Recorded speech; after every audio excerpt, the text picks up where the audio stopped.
ये आकाशवाणी लखनऊ है। इलाकाई खबरें दीबा हाशमी से।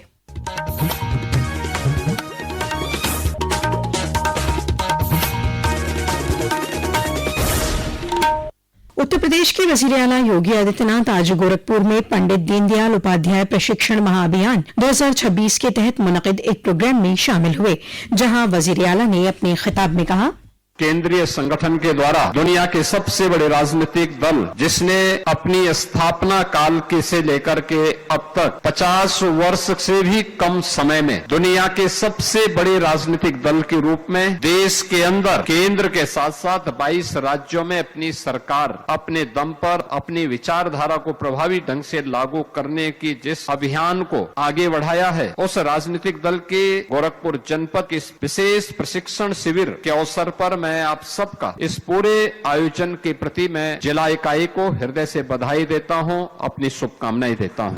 इससे कबल वज़ीर आला ने आज सुबह गोरखनाथ मंदिर में मुनक़िद जनता दर्शन प्रोग्राम में मुख्तलिफ अजला से आए लोगों से मुलाकात कर उनकी दिक्कतें सुनी। इस दौरान वज़ीर आला ने अफसरान को अहकाम दिए कि वो पूरी हसासियत से ये यकीनी करें कि बगैर किसी तफरीक के सबको इंसाफ मिले और जल्द ही उनकी दिक्कतों का तस्फिया किया जाए।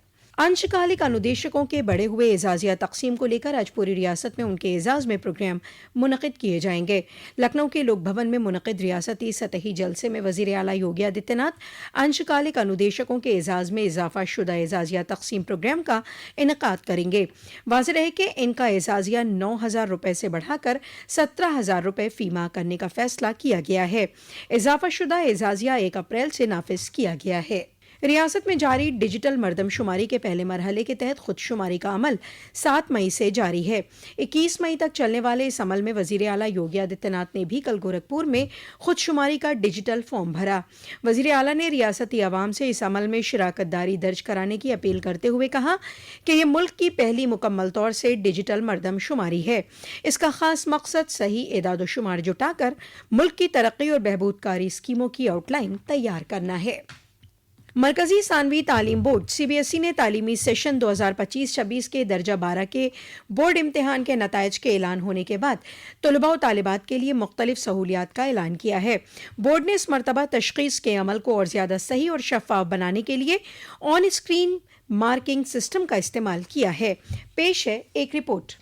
पहले चरण में छात्र अपनी मूल्यांकित उत्तर पुस्तिकाओं की स्कैन की गई प्रतियां मांग सकते हैं। ये ऑनलाइन लॉगिन के माध्यम से उपलब्ध कराई जाएंगी और समीक्षा के लिए डाउनलोड की जा सकती हैं। जबकि दूसरे चरण में छात्र विसंगतियों के सत्यापन के लिए आवेदन कर सकते हैं या अंकन योजना के आधार पर विशिष्ट उत्तरों के पुनः मूल्यांकन का अनुरोध भी कर सकते हैं। बोर्ड ने कहा है कि सभी आवेदन निर्धारित समय सीमा के भीतर ऑनलाइन जमा किए जाने चाहिए और प्रत्येक चरण के लिए केवल एक आवेदन स्वीकार किया जाएगा। छात्र 19 से 22 मई के बीच मूल्यांकित उत्तर पुस्तिकाओं स्कैन की गई प्रति प्राप्त करने के लिए ऑनलाइन आवेदन कर सकते हैं, जिसका शुल्क प्रति विषय 700 रुपये है। CBSE ने 1 जुलाई से दर्जा 9 के तलबा के लिए 3 जुबानों की पढ़ाई लाजमी करार दी है। बोर्ड ने एक बयान में कहा है कि कौमी तालीमी पॉलिसी 2020 और कौमी स्कूल तालीमी निसाब 2023 के मुताबिक इन 3 जुबानों में से कम 2 हिंदुस्तानी ओरिजिन की जुबानें होनी चाहिए।